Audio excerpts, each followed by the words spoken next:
Il faut comprendre que le client est roi tant qu'il est prêt à payer pour être roi.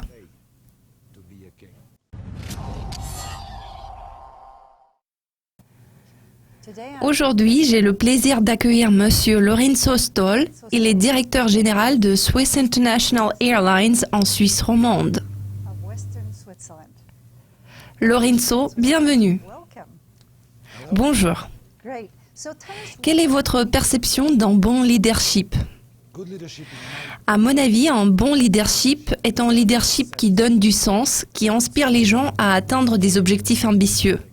Vous donnez à vos équipes une vision qu'ils peuvent partager en les aidant à comprendre la valeur de la réalisation de cette vision. À mon avis, tel est le rôle du leadership. Quels sont les traits personnels qui vous ont permis de réussir en tant que leader? Je pense que ma meilleure qualité est que je suis un vrai passionné de mon métier et que je suis capable de transmettre ma passion aux gens avec qui je veux travailler. Il est aussi important de savoir trouver un équilibre entre cette passion et un esprit rationnel. C'est une réalité commerciale qu'on appelle le sens des affaires. Alors moi, j'essaie de combiner ce sens des affaires avec une forte passion pour ce que je fais. Vous avez mentionné vos études à l'école hôtelière de Lausanne. Comment cela vous a-t-il aidé dans votre activité actuelle? Ah oui, parce que le transport aérien est une forme d'activité qui s'inscrit dans le secteur hospitalier. Ici, à Genève, nous avons le privilège de recevoir environ 5000 clients à bord par jour, donc nous sommes une sorte d'hôtel aérien. Ainsi, l'école hôtelière de Lausanne m'a appris que le client est au centre de tout ce que nous faisons. Vous devez être centré sur le client et savoir que le client est roi tant qu'il est prêt à payer pour être roi. Cela n'a aucun sens de fournir des services au client et de le traiter de manière exceptionnelle si ça n'a aucune valeur pour vous. Je pense que ce sont les deux principes fondamentaux que j'ai appris à l'école hôtelière de Lausanne. Très intéressant. Pourriez-vous nous parler de la stratégie actuelle de Swiss International? Quels sont les obstacles que vous affrontez? Par exemple, il existe beaucoup de difficultés liées aux attaques. Quelles sont les contraintes de sécurité? Si vous permettez, je voudrais en parler un peu plus en détail.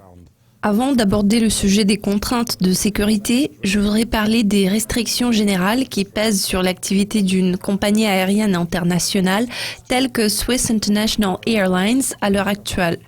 Nous sommes exposés à une énorme pression exercée par des compagnies low cost ici en Europe et nous subissons l'impact de l'expansion des grandes compagnies aériennes dans le Golfe et en Asie.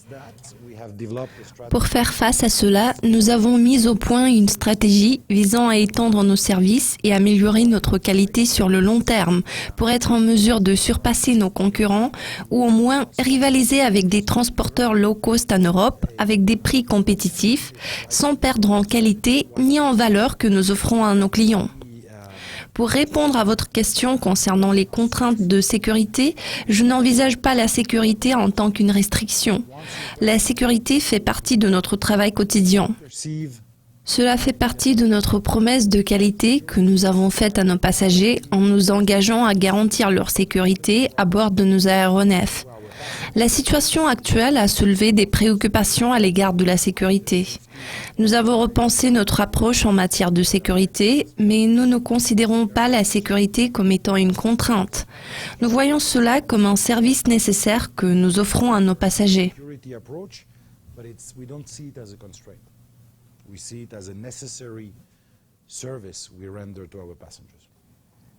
Bien sûr, c'est bien de pouvoir profiter de ce service. Quelles sont les habitudes quotidiennes qui vous ont aidé à atteindre vos objectifs? Y a-t-il des choses que vous faites régulièrement qui contribuent à votre succès? La première chose, c'est le fait de me lever tôt. Je me lève entre 5h30 et 6h du matin. La première chose que je fais, je prends du café noir et fort, un véritable expresso italien. Voilà mon petit rituel du matin, puis je prends ma douche, etc.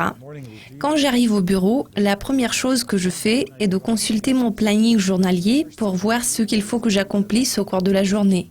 Ensuite, dans les 7 prochains jours et le mois prochain. C'est un processus continu. En consultant mon planning chaque jour, je garde en tête mes objectifs et je comprends ce qu'il faut faire et ce qui doit se passer au cours des 30 prochains jours. Voilà donc mon rituel du matin. D'accord, donc vous avez une vision à court, moyen et long terme? Exactement. Super. Si vous deviez donner un conseil à vous-même lorsque vous étiez un jeune chef, quel conseil donneriez-vous? Je pense que j'ai appris de mes erreurs, surtout de mon pire échec. À l'époque, je travaillais pour Nestlé et les négociations avec l'un de nos plus grands clients battaient leur plein. Je voulais conclure les négociations le plus rapidement possible et j'avais complètement perdu la vision d'ensemble.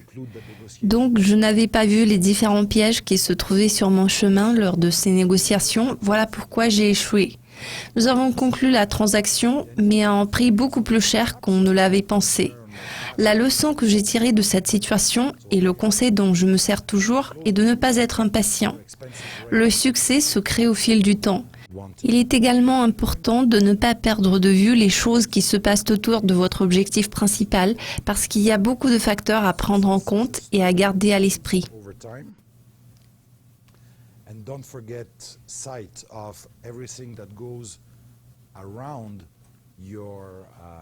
Core or your key target or your key objective. There's a few other things swimming around that you want to keep in sight. Alors, quelle est votre plus grande passion que vous pouvez partager avec nous aujourd'hui?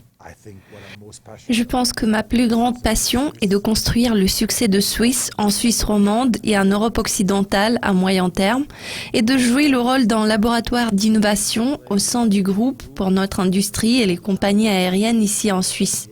Je suis passionnée par l'opportunité d'essayer beaucoup de choses différentes, de nombreux concepts différents qui pourraient mieux répondre aux besoins de nos passagers. Ma plus grande passion est de travailler avec les gens qui composent les équipes de l'entreprise. Je suis menée à croire que le plus grand privilège qu'on peut avoir en tant que leader est le fait de travailler avec les gens.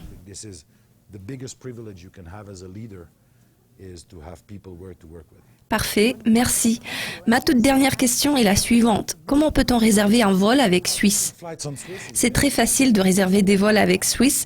Vous allez sur swiss.com pour voir tous nos vols disponibles. S'il vous faut un vol à partir de Genève, il faut taper swiss.com/Genève. Pour des offres de rabais, il faut s'abonner à notre newsletter ou réserver un vol pour mardi. Monsieur Stoll, merci d'être venu pour partager votre expérience et vos idées avec nous. C'était un plaisir, merci de m'avoir reçu. Merci. Mesdames et messieurs, vous avez suivi notre MKB Leadership Show. Je suis Katrina Burrus et je vous invite à suivre nos prochains épisodes. Merci de votre attention. Restez à l'écoute.